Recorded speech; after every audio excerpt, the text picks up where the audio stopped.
ఆజాదు హిందూ ఫౌజు దళపతి Netaji. Subhash Chandrabose plane క్రాష్లో చనిపోయాడు, లేదు Subhash Chandrabose plane క్రాష్లో తప్పించుకున్నాడు. అసలు సుభాష్ చంద్రబోస్ ప్లేనే క్రాష్ కాలేదు, ఇంకెలా చనిపోతాడు? లేదు, గాంధీ నెహ్రూ ఇద్దరూ కలిపి సుభాష్ చంద్రబోస్ని ఫారిన్లో అరెస్ట్ చేపించి అక్కడ ఉన్న జైల్లో వేపించారు. కాదు, జపాన్ కావాలనే ఏరోప్లేన్ క్రాష్ డ్రామా ఆడి సుభాష్ చంద్రబోస్ని పట్టించి బ్రిటిష్ వాళ్ళకి అప్పగించింది. ఇలాంటి ఎన్నో సందేహాలు, ఎన్నో క్వశ్చన్స్ నేతాజీ ఫాలోవర్స్కి ఇంకా ఉన్నాయి. అసలు సుభాష్ చంద్రబోస్ బతికున్నాడా లేకుంటే చనిపోయాడా అనే క్వశ్చన్స్ కూడా ఉన్నాయి. ఈ వీడియోలో మీ అన్ని క్వశ్చన్స్కి నేను ఒక క్లారిటీ ఇస్తాను. ఫైనల్గా మీరే చెప్తారు సుభాష్ చంద్రబోస్ ఎప్పుడో చనిపోయారు అనేసి. నేతాజీకి గాంధీకి ఉన్న గొడవ ఏంటి? ఇండియా జైల్లో ఉన్న నేతాజీ సడన్గా జపాన్కి ఎందుకు వెళ్లాల్సి వచ్చింది? 1945 ప్లేన్ క్రాష్లో నేతాజీ చనిపోయాడా లేకుంటే చంపబడ్డాడా? 1945 ఆగస్టులో ప్లేన్ క్రాష్ అనేది జరగలేదు. మరి నేతాజీ ఎక్కడికి వెళ్ళినట్టు? నేతాజీ తిరిగి ఇండియాకు వస్తే నెహ్రూకి గాంధీకి వచ్చిన నష్టం ఏంటి? నిజంగానే నేతాజీ ఇండియాకి వస్తే పాకిస్తాన్ ఇండియా డివైడ్ చేయడం కుదరదు అనేసి నేతాజీని ఫారిన్లో అరెస్ట్ చేపించి జైల్లో వేపించారా? 1945 ప్లేన్ క్రాష్లో నేతాజీ చనిపోతే అటల్ బిహారీ వాజ్పేయి నియమించిన కమిటీ ఎందుకు నేతాజీ ప్లేన్ క్రాష్లో చనిపోలేదు అని రిపోర్ట్ ఇచ్చింది. ముందుగానే చెప్తున్నా, ఈ వీడియోలో ప్రతి సెకండ్ మీకు వాల్యుబుల్ ఇన్ఫర్మేషన్ ఇస్తాను. అండ్ మీరే అంటారు ఏం చెప్పాడు అనేసి. మీకు బోర్ కొట్టకుండా చెప్పడం నా బాధ్యత, అండ్ మీరు ఈ వీడియోని ఎండ్ వరకు చూడడం మీ బాధ్యత. So without wasting hour time, let's get in to our video. Hi friends, this is Naveen. Welcome to Naveen Facts in Telugu.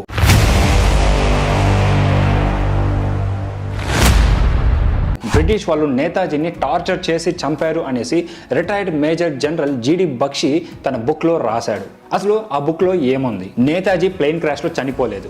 నేతాజీని సేఫ్గా సోవియట్ యూనియన్కి పంపించడానికి జపాన్ ఇంటెలిజెన్స్ ఏజెన్సీలు ప్లేన్ క్రాష్ డ్రామా ఆడారు అని retired major general JD Bakshi తను రాసిన Bose the Indian samurai అనే బుక్లో ఉంది. నేతాజీ జపాన్ నుంచి తప్పించుకుని సోవియట్ యూనియన్లోని సైబీరియాలోకి వెళ్ళి అక్కడి నుంచి రేడియోలో 3 సార్లు మాట్లాడారు.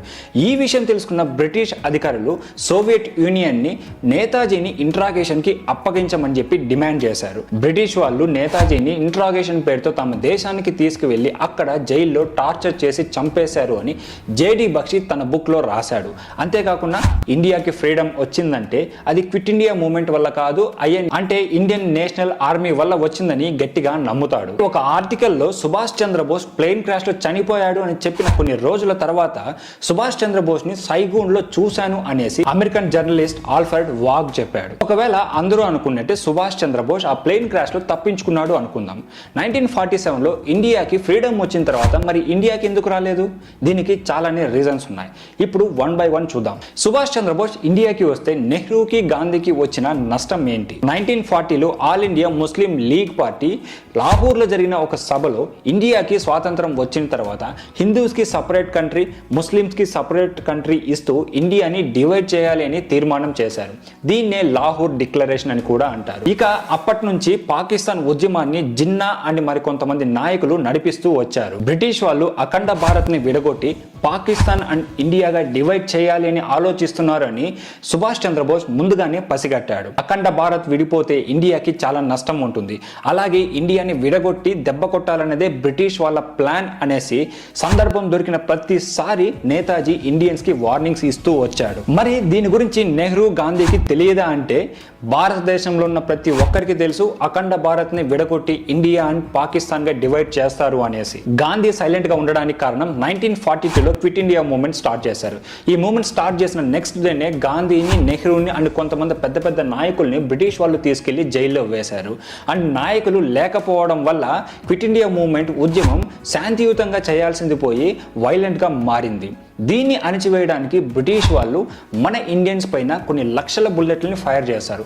ఇందులో సుమారు 10,000 మంది చనిపోయారు అండ్ కొన్ని లక్షల మంది గాయాల పాలయ్యారు. అహింస నుంచి హింసకి క్విట్ ఇండియా మూవ్మెంట్ మారిన తర్వాత ఇదంతా కేవలం గాంధీ వల్లే జరిగింది అని చాలా మంది విమర్శలు కూడా చేశారు. అయితే ఈ క్విట్ ఇండియా మూవ్మెంట్ తర్వాత గాంధీజీ గారు పెద్ద ఉద్యమాలు ఏవి పెద్దగా చేయలేదు. గాంధీజీ యునైటెడ్ ఇండియా కోసం ఉద్యమం స్టార్ట్ చేస్తే ఎయిదర్ అది అహింసగా మారచ్చు లేకుంటే ఇంకేదైనా జరగచ్చు. కాబట్టి దేశం విడిపోతుందని తెలిసినా సరే గాంధీజీ ఏం చేయలేని పరిస్థితిలో ఉండిపోయాడు. నెహ్రూ సైలెంట్ గా ఉండడానికి ఇంకొక రీజన్ కూడా ఉంది. 1947లో ఇండియాకి పవర్ ట్రాన్స్ఫర్ చేయడానికి viceroy the Lord Louis Mountbatten ని బ్రిటిష్ వాళ్ళు అపాయింట్ చేశారు. అండ్ అప్పటికే జిన్నా ముస్లిమ్స్కి సపరేట్ కంట్రీ కావాలి అనేసి బీభత్సంగా ఉద్యమాలు చేస్తున్నాడు. అందుకే లార్డ్ లూయిస్ మౌంట్ బ్యాటన్ అఖండ భారత్ని ఇండియా పాకిస్తాన్గా డిక్లేర్ చేయాలి అనే ప్లాన్ని మన లీడర్స్ ముందర పెట్టారు. అయితే గాంధీ, నెహ్రూ దీనికి ఒప్పుకున్నారు. ఇక వీళ్ళు ఒప్పుకుంటే మిగిలిన లీడర్స్ కూడా ఒప్పుకున్నట్టే. ఇక్కడ గాంధీ ఈ ప్లాన్ని అపోజ్ చేయలేదు. ఎందుకంటే ఎక్కడ క్విట్ ఇండియా లాగా మళ్ళీ అహింస జరుగుతుందో అనే భయంతో. మరి నెహ్రూ ఎందుకు అపోజ్ చేయలేదు అంటే మన ఇండియాలో అప్పటికే 562 చిన్న రాజ్యాలు ఉన్నాయి. ఒకవేళ మన లీడర్స్ పాకిస్తాన్, ఇండియా సపరేషన్కి ఒప్పుకోకుండా పోతే అఖండ భారత్ని 562 చిన్న దేశాలుగా విడగొట్టాలి అనేది Lord Louis Mountbatten next plan.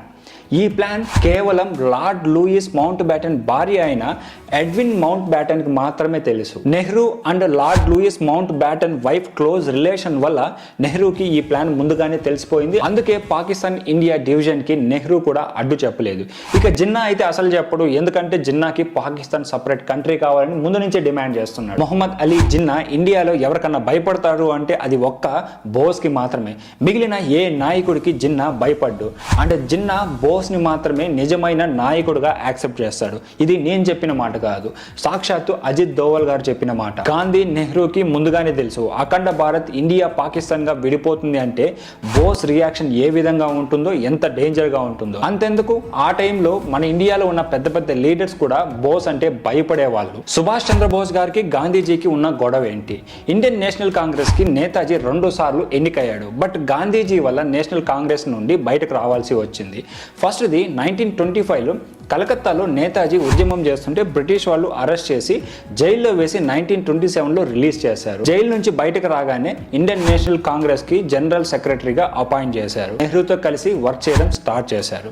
And ఈ టైంలోనే కలకత్తాలో కాంగ్రెస్ యాన్యువల్ మీటింగ్ ని ఆర్గనైజ్ చేశారు. ఇందులో వాలంటీర్స్ గా ఉన్న వాళ్ళకి యూనిఫామ్ తో పాటు shoe and shoulder braces dress code గా ఇచ్చాడు. అంటే ఇవి ఇంచుమించు ఆ టైంలో బ్రిటిష్ వాళ్ళు యూజ్ చేసే డ్రెస్ కోడ్ లాగా ఉండింది. అంతేకాదు ఈ డ్రెస్సెస్ అన్ని కుట్టింది ఒక బ్రిటిష్ టైలర్. బ్రిటిష్ వాళ్ళ బిహేవియర్ ని రిఫ్లెక్ట్ చేసే విధంగా ఇండియన్ నేషనల్ కాంగ్రెస్ లో ఎటువంటి పనులు చేయకూడదు అనే రూల్స్ కొన్ని ఉన్నాయి. అలాగే వాలంటీర్స్ కి ఇచ్చిన డ్రెస్ కోడ్ లో బ్రిటిష్ వాళ్ళని రిఫ్లెక్ట్ చేస్తుంది. అండ్ అలాగే బోస్ ఐడియాలజీస్ అనేటివి కాంగ్రెస్ కి వ్యతిరేకంగా ఉన్నాయి అనేసి గాంధీ అభిప్రాయం. దీనివల్ల నేతాజీ కాంగ్రెస్ నుంచి బయటకు రావాల్సి వచ్చింది. రెండవది 1938-1939 మధ్యలో కాంగ్రెస్ లో ఎలక్షన్స్ జరిగాయి.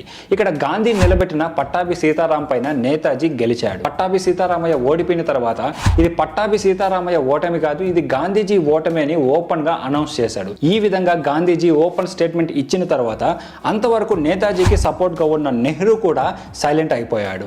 ఒక రకంగా చెప్పాలంటే పొమ్మన లేక పొగబెట్టడం లాంటిది. నేతాజీకి ఇష్టం లేకపోయినా సరే ఇండియన్ నేషనల్ కాంగ్రెస్ కి రాజీనామా చేసి పార్టీ నుంచి బయట వచ్చేసి ఆల్ ఇండియా ఫార్వర్డ్ బ్లాక్ పార్టీని స్థాపించాడు. ఇండియన్ జైల్లో ఉన్న సుభాష్ చంద్రబోస్ జపాన్ కి ఎందుకు వెళ్ళాడు? సెకండ్ వరల్డ్ వార్ జరుగుతున్నప్పుడు బ్రిటన్ కి సపోర్ట్ గా ఇండియన్స్ ఉన్నారు అని బ్రిటిష్ వాళ్ళు అనౌన్స్ చేశారు. అయితే ఈ అనౌన్స్మెంట్ నచ్చక నేతాజీ ప్రొటెస్ట్ చేయడం స్టార్ట్ చేశాడు. అందుకనేసే నేతాజీని 1941లో అరెస్ట్ చేశారు. అరెస్ట్ చేసిన తర్వాత నేతాజీ వారం రోజుల పాటు ఆమరణ నిరాహార దీక్ష చేయడం వల్ల అతన్ని వారం తర్వాత జైలు నుంచి రిలీజ్ చేసి హౌస్ అరెస్ట్ చేశారు. అయితే గాంధీ, నెహ్రూ మిగిలిన నాయకులు బ్రిటన్ ప్రపంచ యుద్ధంలో ఉంది, ఈ యుద్ధం అయిపోయిన తర్వాత ఇండియాకి ఇండిపెండెన్స్ ఇస్తారు కాబట్టి మనం ఓపిక్గా శాంతంగా ఎదురు చూద్దామని ఉన్నారు. నేతాజీ మాత్రం ఈ టైంని అదనుగా తీసుకొని బ్రిటన్ కి వ్యతిరేకంగా పోరాడుతున్న జపాన్, జర్మనీ లాంటి కొన్ని దేశాల సపోర్ట్ తీసుకొని బ్రిటిష్ వాళ్ళని ఇండియా నుంచి తరిమేయాలన్నదే అతని ప్లాన్. స్వరాజ్యం కోసం ఒకరిని అడుక్కోవడం ఏంటి, ఎదురు చూడడం ఏంటి? ఇది నా దేశం, నా దేశాన్ని బ్రిటిష్ వాళ్ళ సంఖ్యల నుంచి విడిపించాలి కాబట్టి బ్రిటిష్ వాళ్ళకి ఎదురు వెళ్ళాలని నమ్మిన వ్యక్తి సుభాష్ చంద్రబోస్. అందుకు తగ్గట్టే 1941లో జైలు నుంచి రిలీజ్ అయ్యాక ఒక పఠాన్ లాగా వేషం వేసుకుని తన మేనల్లుడు శశికుమార్ బోస్ ని తోడుగా పెట్టుకుని ఇంటి నుంచి తప్పించుకొని ఫస్ట్ పెషావర్ కి చేరుకున్నాడు. తర్వాత కొన్ని రోజులకి నేతాజీ గెడ్డం మీసాలు పెంచుకొని చెవిటి మూగవాడలాగా నటిస్తూ ఆఫ్ఘనిస్తాన్ లోని కాబూల్ నుంచి ట్రావెల్ చేస్తూ సోవియట్ యూనియన్ బార్డర్ కి ఇండియాకి చేరుకున్నాడు. ఇలా భారతదేశం నుండి ఆఫ్ఘనిస్తాన్, అక్కడ నుండి రష్యా, అక్కడ నుండి ఇటలీ మీదుగా జర్మనీ చేరుకొని హిట్లర్ని మీట్ అయ్యి సిచ్యువేషన్ ఎక్స్ప్లెయిన్ చేసి సపోర్ట్ అడిగాడు. తమ శత్రువుల కూటమి అయిన అగ్రరాజ్యాల సహకారంతో బోస్ తప్పించుకున్నాడని తెలియగానే బోస్ని జర్మనీ చేరకముందే హత్య చేయడానికి బ్రిటిష్ ప్రభుత్వం తమ రహస్య ఏజెంట్ అయిన స్పెషల్ ఆపరేషన్ ఎగ్జిక్యూటివ్కి ఈ పని అప్పగించింది. జపాన్లో ఉన్న నేతాజీ అతని టీం రష్యాకి వెళ్ళడానికి కావాల్సిన ప్రొసీడింగ్స్ ఇవ్వమని చెప్పి జపాన్ గవర్నమెంట్ని 1945 మేలో రిక్వెస్ట్ చేశారు.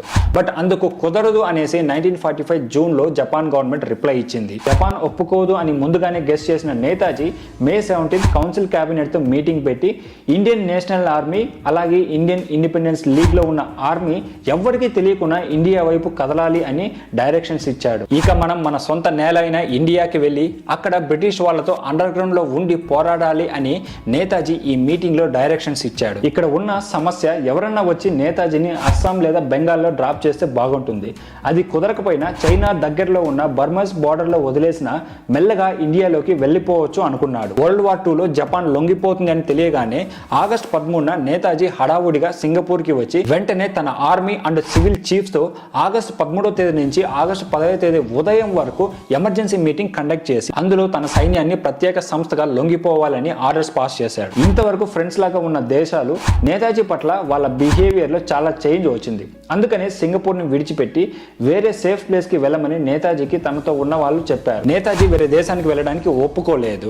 నేను అన్నిటికీ తెగించి ఉన్నాను, మహా అయితే ఏం చేస్తారు, నన్ను కాల్చి చంపేస్తారు, ఐ డోంట్ కేర్. ఇక్కడ ఏదో దేశం వచ్చి నన్ను కాపాడుతుంది లేకుంటే ఇంకో దేశం వచ్చి మనకు సపోర్ట్ గా ఉంటుందని నేను అనుకోలేదు అన్న నెక్స్ట్ డేనే జపాన్ జనరల్ ఇసోడా నేతాజీని మీట్ అయ్యి, మీరు ఆంగ్లో అమెరికన్ చేతిలో బందీ అవ్వడం మాకు ఇష్టం లేదు, మీరు ఎక్కడికి వెళ్ళాలో చెప్తే ఆ ప్లేస్ కి మిమ్మల్ని సేఫ్ గా తీసుకెళ్తాం అని మాట ఇచ్చారు. అప్పుడు సుభాష్ చంద్రబోస్ బ్యాంకాక్ ఆప్షన్ చెప్పాడు.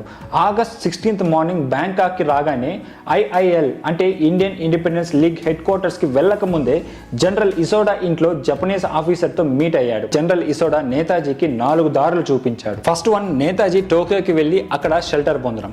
సెకండ్ వన్, బ్యాంకాక్ లో ఉన్న తమ ఆర్మీతో నేతాజీ లార్డ్ మౌంట్ బ్యాటన్ దగ్గర లొంగిపోవడం. థర్డ్ వన్, మనీలాకు వెళ్లి జనరల్ మెకార్డర్ దగ్గర లొంగిపోవడం. ఫోర్త్ వన్, ముందుగా ప్లాన్ చేసినట్టు రష్యన్లు ఆక్రమించిన మంచూరియా ప్రాంతానికి వెళ్ళడం. నేతాజీకి పైన 4 ఆప్షన్లు ఇండియాకి వెళ్ళడానికి ఒక ఆప్షన్ కూడా ఇవ్వలేదు. అయితే ఫోర్త్ ఆప్షన్ ని సెలెక్ట్ చేసుకోమని చెప్పి బలవంతం చేశారు. నెక్స్ట్ డే అంటే ఆగస్ట్ 17th నేతాజీని సైగూన్ కి తీసుకెళ్లడానికి ముందుగా బ్యాంకాక్ ఎయిర్పోర్ట్ కి తీసుకెళ్లారు. యాక్చువల్ గా బోస్ ప్లాన్ అక్కడ ఉన్న వాళ్ళకి ఎవరికి తెలియదు.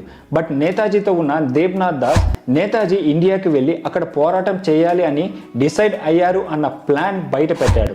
దీనికి జపాన్ కూడా ఒప్పుకొని బెంగాల్లో కానీ అస్సాంలో కానీ సేఫ్ గా చేరుస్తామని చెప్పారు. సైగాన్ నుండి ఇండియాకి వెళ్ళడం ఈజీ, ఈ దారిపైన అలైడ్ ఫోర్సెస్ అంతగా ఫోకస్ చేయలేదు అని నేతాజీకి చెప్పి సైగాన్ కు తీసుకొచ్చారు. సైగాన్ కి రాగానే అలసిపోయిన నేతాజీ టీం రెస్ట్ తీసుకుంటూ ఉండగా పక్క రూమ్ లో ఉన్న దాస్ దగ్గరికి నేతాజీ హడావిడిగా వచ్చి, జనరల్ ఇసోడా మనం ఇండియాకి వెళ్లే ప్లాన్ చేంజ్ చేస్తున్నాడు, నన్ను టోక్యో తీసుకెళ్తున్నారు, నువ్వు వెళ్ళి ఏంటో మాట్లాడు, ఎట్టి పరిస్థితుల్లోనూ ఇండియా వెళ్లే ప్లాన్ చేంజ్ కాకూడదు అని దాస్ కి నేతాజీ చెప్పి పంపించాడు. జనరల్ ఇసోడా మాత్రం నేతాజీని ఇండియాకి ఖచ్చితంగా తీసుకెళ్తాం, కాకపోతే టోక్యో మీదుగా, ఎందుకంటే మనం టోక్యోలో పట్టుబడిన మన ప్రజలు మనకు సపోర్ట్ గా ఉంటారు అని చెప్పి నేతాజీ టీం మొత్తం ట్రావెల్ చేయడానికి సపరేట్ ప్లేన్ అరేంజ్ చేయడం కుదరదు. ఎందుకంటే already allied forces air traffic పైన రెస్ట్రిక్షన్స్ పెట్టారు, అలాగే మానిటర్ చేస్తున్నారు.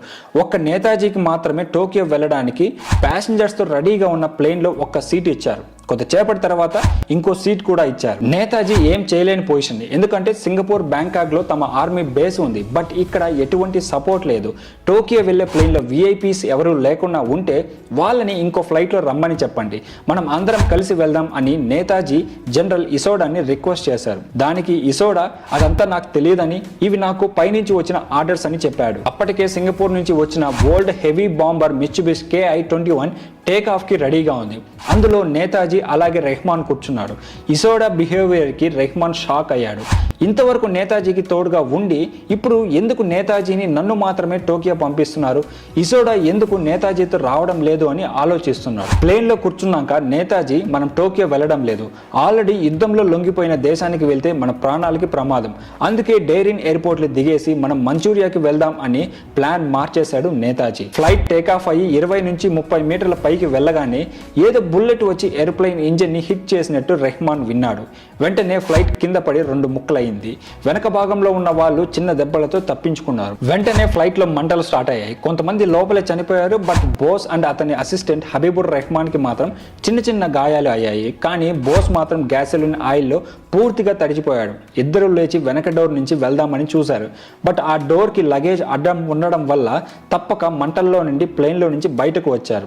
బోస్ పైన గ్యాసోలిన్ ఆయిల్ ఉండడం వల్ల వెంటనే మంటల్లో కాలిపోతూ బయటకు పరిగెత్తాడు. రెస్క్యూ టీం వెంటనే మంటలు ఆర్పి అంబులెన్స్ లో నాన్మూన్ మిలిటరీ హాస్పిటల్ కి తీసుకెళ్లారు. సర్జన్ అయిన డాక్టర్ తనేష్ ఎషేమి 3rd డిగ్రీ బర్న్స్ తో హాస్పిటల్ బెడ్ పైన ఉన్న బోస్ ని ఎగ్జామిన్ చేసి బతకడం కష్టం అని చెప్పాడు. చేయాల్సిన ట్రీట్మెంట్స్ అన్ని చేశాడు. బట్ అదే రోజు సాయంత్రం బోస్ 9 నుంచి 10 గంటల మధ్యలో చనిపోయాడు. 2 రోజుల తర్వాత 28 ఆగస్ట్ 1945 తైహూకు చెందిన శ్మశాన వాటికలో నేతాజీ మృతదేహాన్ని దహనం చేశారు. జపాన్ వార్తా సంస్థ డోమి నేతాజీ మరణాన్ని ప్రకటించింది. తర్వాత ఆ చితాభస్మాన్ని టోక్యోలోని నెచరిన్ బౌద్ధ మతానికి చెందిన రెంకోజీ దేవాలయంలోని పూజారికి ఇచ్చి అక్కడ ఉంచమని చెప్పారు. ఇది మనకు తెలిసిన చరిత్ర. బోస్ నిజంగానే చనిపోయాడా లేదా అని కన్ఫర్మ్ చేసుకోవడానికి అలైడ్ ఫోర్సెస్ అంటే బ్రిటన్, ఫ్రాన్స్, చైనా 5 సార్లు ఎయిర్పోర్ట్ అథారిటీస్ ని అలాగే హాస్పిటల్ సర్జన్ అండ్ బోస్ కి ట్రీట్మెంట్ చేసిన నర్స్ ని ఇన్వెస్టిగేషన్ చేశారు. ఇక్కడ వాళ్ళకి బోస్ డెత్ గురించి ఒక కంక్లూజన్ దొరికింది. అది బోస్ ప్లేన్ క్రాష్ లో చనిపోయాడు అని. అసలు ఏం జరిగింటుంది? ఇక్కడ 2 సినారియోస్ ఉన్నాయి. ఒకటి నిజంగానే నేతాజీ ప్లేన్ క్రాష్ అయి ఉంటుంది, లేకుంటే జపాన్ వాళ్ళు క్రాష్ చేపించి ఉంటారు. జపాన్ వాళ్ళు ఎందుకు నేతాజీని చంపుతారు అంటే జపాన్ యుద్ధంలో అమెరికా, బ్రిటన్ ముందు లొంగిపోతామని ఆల్రెడీ అనౌన్స్ చేసింది. అంటే ఇప్పుడు శత్రువులు మిత్రువులు అయ్యారు. అందుకే నేతాజీకి షెల్టర్ ఇచ్చినట్టు తెలిసి మళ్ళీ శత్రువు అవ్వకూడదని ఈ పని చేసి ఉండొచ్చు. అలాగే నేతాజీ తిరిగి ఇండియాకి వెళ్ళినా లేక మిగిలిన దేశాల సహాయంతో మళ్ళీ పోరాటం చేస్తే నువ్వు షెల్టర్ ఇవ్వడం వల్లే ఇదంతా అనే నింద జపాన్ మీద పడుతుంది. అందుకే నానా రకాలుగా నేతాజీని ఇండియాకి వెళ్లకుండా అడ్డుపడుతూ వచ్చింది జపాన్. అందుకనే ఎయిర్పోర్ట్ లో కూడా నేతాజీతో ఒకరినే పంపారు. ఐఏఎల్ చేసిన రీసెర్చ్ లో నేతాజీ ట్రావెల్ చేసిన ఎయిర్ప్లేన్ నార్మల్ గా క్రాష్ అవ్వలేదు. అతి దారుణంగా కావాలనే ప్లేన్ ని కూల్చారు. ఇక్కడ బోస్ ని చంపాలని చేశారా లేక క్రాష్ అయ్యి చిన్న చిన్న గాయాలతో హాస్పిటల్లో జాయిన్ అయితే కమ్యూనిస్ట్ కంట్రీస్ తో మీటింగ్స్ ఆగిపోతాయని చేశారా అనేది జపాన్ కే తెలియాలి. క్రాష్ అయిన ప్లేన్ లో ట్రావెల్ చేస్తున్న కొంతమంది ప్యాసింజర్స్ కి బుల్లెట్స్ ఫ్లైట్ కి తగలడం విన్నామని చెప్పారు. ఆల్రెడీ జపాన్ బ్రిటిష్ వాళ్ళకి లొంగిపోయింది కాబట్టి ఇప్పుడు జపాన్ కూడా బ్రిటిష్ కి సపోర్ట్ చేస్తుంది. మరి బ్రిటిష్ కి శత్రువు అయిన నేతాజీ జపాన్ కూడా శత్రువే. మరి బ్రిటిష్ వాళ్ళతో జపాన్ చేతులు కలిపి ప్లాన్ ప్రకారం ఈ క్రాష్ చేపించి ఉండవచ్చు అనేది నా డౌట్. జపాన్ దగ్గర ఉన్న ఒకే ఒక ఆన్సర్ నేతాజీని చివరిగా తైహూ ఎయిర్పోర్ట్ లో చూసాం అని అంతే. తర్వాత ప్లేన్ క్రాష్ లో చనిపోయాడు. దీనిపైన ఎవరు పెద్దగా స్పందించలేదు. ఎందుకంటే చనిపోయినట్టు ఎక్కడ ప్రూఫ్ లేదు. నేతాజీ ఫాలోవర్స్ ఇంకా నేతాజీ బతికి ఉన్నాడే అనుకుంటున్నారు. నెహ్రూ, గాంధీ కూడా సీరియస్ గా తీసుకోలేదు. ఒకవేళ సీరియస్ గా తీసుకొని ఉంటే ఒక దేశానికి స్వాతంత్రం తెచ్చిన వాళ్ళు జపాన్ దగ్గర నుంచి నేతాజీకి నిజంగా ఏమైందో తెలుసుకోలేరా? ఎందుకంటే ఇండియా డివిజన్ కి వాళ్ళు ఫుల్ సపోర్ట్ గా ఉన్నారు. అడ్డుపడుతుంది నేతాజీ మాత్రమే. అతనే పెద్ద సమస్య. ఇప్పుడు ఆ అడ్డు లేదు కాబట్టి ఇండియా విభజన అనేది ఏ అడ్డంకు లేకుండా జరుగుతుంది. జస్టిస్ ముఖర్జీ కమిటీ రిపోర్ట్ ప్రకారం 2003లో తైపీ సిటీ మేయర్ నేతాజీకి సంబంధించిన ఫ్లైట్ క్రాష్ కాలేదు, అసలు ఆ రోజు ఎటువంటి ఫ్లైట్ క్రాష్ జరగలేదు అని క్లియర్ గా స్టేట్మెంట్ ఇచ్చారు. మరి ఎటువంటి క్రాష్ జరగలేదు అంటే ఆ రోజు నేతాజీ బతికే ఉన్నారని అర్థం. అంటే నేతాజీని బందీగా పట్టుకొని బ్రిటిష్ వాళ్ళకి అప్పగించి ఉండొచ్చు. ఇక బ్రిటిష్ వాళ్ళకి నేతాజీ దొరికాక వాళ్ళు నేతాజీని చిత్రహింసలు పెట్టి చంపి ఉండొచ్చు. స్టిల్ ఇంకా జపాన్ దగ్గర నేతాజీకి సంబంధించిన 3 సీక్రెట్ ఫైల్స్ ఉన్నాయి అని వాళ్ళ ఇన్వెస్టిగేషన్ లో తేలింది. బోస్ చనిపోయినట్టు ఒక్క ఫోటో కూడా లేదు. అలాగే బోస్ చనిపోయిన 3 రోజుల తర్వాత బోస్ డెత్ ని అనౌన్స్ చేశారు. ఈ 3 రోజులు ఏం జరిగింది? ఎందుకు ఒక్క ఫోటో కూడా తీయలేదు? 1956లో ఇండియన్ గవర్నమెంట్ ముగ్గురితో కలిసి నేతాజీ డెత్ ఇన్వెస్టిగేషన్ కి పర్మిషన్ ఇచ్చింది. ఈ కమిటీలో షాన్వాన్ ఖాన్, ఇతను ఐఎన్ఏలో ఫార్మర్ మేజర్ జనరల్. నేతాజీ పెద్ద అన్న Suresh Chandrabose and Indian civil service official S N Maitra ఉన్నారు. 67 మందిని ఇంట్రాగేట్ చేసి బోస్ చనిపోయాడు అని చెప్పారు. ఈ కమిటీ ప్లేన్ క్రాష్ అయిన చోటుకి వెళ్లకుండా బోస్ డెత్ డిక్లేర్ చేసి అతని అస్థికలు టోక్యోలోని రెంకోజీ టెంపుల్లో ఉన్నాయి అని ఒక రిపోర్ట్ రెడీ చేసి బోస్ అన్న అయిన సురేష్ చంద్రబోస్ ని సైన్ చేయమని చెప్పారు. బట్ అతను సైన్ చేయడానికి ఒప్పుకోలేదు. 1945 ప్లేన్ క్రాష్ లో సుభాష్ చంద్రబోస్ చనిపోలేదు, ఎప్పటికైనా ఇండియా తిరిగి వస్తారని అప్పట్లో ఎదురు చూసిన వాళ్ళకి ఒకటే చెప్పగలను, సుభాష్ చంద్రబోస్ బతికి ఉంటే కదా ఇండియాకి తిరిగి రావడానికి. ఎప్పుడో చంపేశారు. అది ఎవరు చంపారు, ఎలా చంపారు అనేది ఇప్పటికీ మిస్టరీ. ఈ మ్యాటర్ మొత్తం నేను కొన్ని ఇంగ్లీష్ ఆర్టికల్స్ లో కలెక్ట్ చేసి తెలుగులో ట్రాన్స్లేట్ చేసి ఈ స్టోరీని మేము ముందు పెట్టాను. ఈ పాటికే మీకు క్లియర్ గా అర్థమైంటుంది సుభాష్ చంద్రబోస్ ని ఎవరు చంపారు అనేది. నా వరకు నేతాజీ ప్లేన్ క్రాష్ లో చనిపోయి ఉండాలి, లేకుంటే బందీగా పట్టుకొని బ్రిటిష్ వాళ్ళు టార్చర్ చేసన్నా చంపి ఉండాలి. ఇందులో ఏదో ఒకటి ఖచ్చితంగా జరిగే ఉంటుంది అనేది నా బలమైన నమ్మకం. ఈ స్టోరీ విన్నాక నేతాజీ అదృశ్యం వెనకాల ఏం జరిగింది అనేది ఒక క్లారిటీ మీకు వచ్చింటుంది అనుకుంటా. మీరేమనుకుంటున్నారో కమెంట్ సెక్షన్లో కామెంట్ చేయండి.